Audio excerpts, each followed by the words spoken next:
Pontiac division was riding high in 1965. In 1965 and the mid-60s for Pontiac in general would represent some very successful sales years. In 1965, Pontiac sold over 800,000 vehicles, and it would reach its all-time best sales year to date in 1968, selling almost 900,000 cars.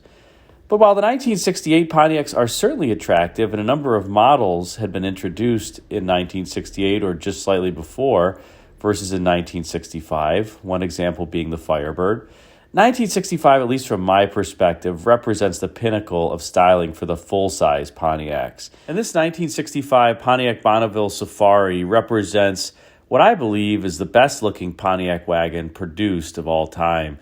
Just has a wonderful style about it, and also it's just a very well-built vehicle. Let's talk a little bit more about it. Now, when it came to full-size Pontiac wagons in 1965, buyers really had two choices. At the lower end of the range was the Catalina Safari, which you could get in both 6 and 9 passenger form. And the 6-passenger Catalina Safari had a base price of $3,202, and it sold about 22,400 units. If you got the 9-passenger Catalina Safari, it had a base price of $3,309 and sold 15,110 units. Now, for somebody who really wanted an upper-end wagon, there was not just the Catalina Safari, but the Bonneville Safari. And this was a considerably more expensive wagon that was priced at $3,632 base price. It was really above the Star Chief, and it was even above the Bonneville Sport Coupe and the Vista Sedan, which stickered around $3,400, and it was more expensive than the convertible Bonneville, which was $3,594. So it was really the most expensive Pontiac, even more than the Grand Prix that you could get. They consequently only sold about 6,460 of these Bonneville Safaris in 1965, and today they are super, super rare. This particular example is a 20,000-mile original car, original paint, original interior, and just wait till you see the condition of the interior itself. The paint, I would say it's a 5-footer. It has a number of scratches and dings and things like that, but is in very nice shape. Car's totally rust-free. But let's take a little bit more of a look around the car and on the inside. From this shot, you can see the really great-looking rear end, and this particular vehicle did have a power tailgate that went up and down. This is not a clamshell tailgate that would come along in 1971 where the glass would go up into the roof and the tailgate would drop down. In this case, the window just drops into the tailgate, and then you can open the tailgate like a typical station wagon. And here's a look, again, from the rear, more dead on, but you can see this beautiful trim piece with the mid-century modern block lettering spelling out Bonneville there, emphasizing the horizontal nature of the vehicle. And then you have these sculpted, I don't want to call them fins necessarily, but certainly the rear is not just flat like a lot of cars these days. It has a lot of sculpture to it.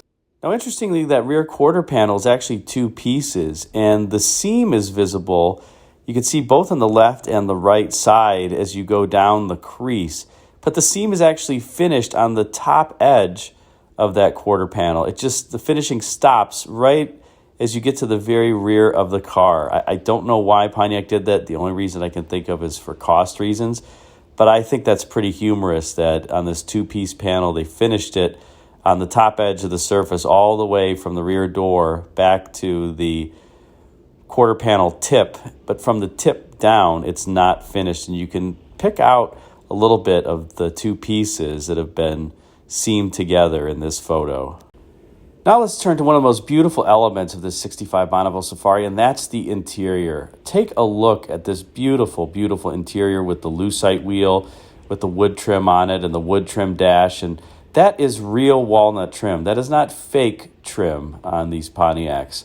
So while a number of vehicles, pretty much everyone else in the General Motors stable, excluding Cadillac, had fake wood trim, Pontiac actually went for real wood trim during these years. And the interior, consequently, is just a masterpiece. You can see you have those 3 gauges that are rotated toward the driver as well. That's above the radio. And you also have the grab handle on the passenger side, and above that there's a plate that reads Bonneville and a reading light. Just beneath those gauges that are rotated toward the driver, it looks like there are two radios, but it's actually not. On the right is the radio with its two knobs, and then to the left of the radio is the cigarette lighter knob. Then to the left of that is the heater control on this car. This is not an air-conditioned car. You can tell because it doesn't have the vents at the bottom left and right and at the top of the instrument panel pad. But that climate control almost looks like it is a separate radio, but it's not. Kind of a funky design overall, but good looking and attractive. One of the things I love about this wagon is just how well trimmed the cargo area is. This is a 6-passenger wagon, not a 9-passenger. But take a look at how the sides of the wagon are padded with this beautiful vinyl padding, and then the metal strakes that are on the floor here in the cargo area as well as on the tailgate. It just looks so rich. What an absolutely beautiful wagon. This is not a wagon like the Fords would start doing where you could swing it both ways. You could either use it as a tailgate, as you see here, or you could open the door sideways. GM had not yet adopted that. That would come after the clamshell wagons. But nonetheless, a wonderful, wonderful looking wagon, even from the cargo area, which is beautifully detailed. And here we have a look under hood, and this particular vehicle is equipped with the standard 389 cubic inch 4-barrel premium fuel V8, made 325 horsepower when backed by a turbo-hydromatic 400 transmission, and 333 horsepower when it's backed by a manual transmission. This engine is also topped with a Carter AFB 4-barrel carburetor. Wonderful carburetor, super, super simple, easy to work on. Edelbrock carburetors are patterned off of them. They're just great. Can't say enough great about them. And this powertrain combination is just stellar. I think the Pontiac V8 with its turbo-hydromatic 400 is just a velvety smooth, powerful combination. Really, the only Achilles heel for these Pontiac V8s is the timing chain and gears on these with the phenolic gear that can shed a tooth. And then you're in trouble. So one thing to look out for on your Pontiac V8s is the timing chain. But other than that, really not much else to say. You can tell that this is a standard 389, not the 421, because the 421 would have chrome rocker covers and a chrome air cleaner lid on it. You can also identify Pontiac V8s and their horsepower ratings by the 2-letter digit code. Sometimes it's more than that, but on the passenger side cylinder head just beneath the valve cover. In this case, it was code YE, which decoded to the base 389 V8 that I mentioned. You can also see that this is 1965, so it just has a single-chamber master cylinder. The dual-chamber master cylinder wouldn't come along until 1967. So if you have one of these cars, make sure your emergency brake works, because if you lose brake fluid, you really have no brakes, and then you have a problem. So don't put yourself in that scenario. Make sure that your brake hoses and everything are in good shape and lines on one of these cars if you haven't converted it to a dual chamber master cylinder, and make sure your emergency brake works because you may need it.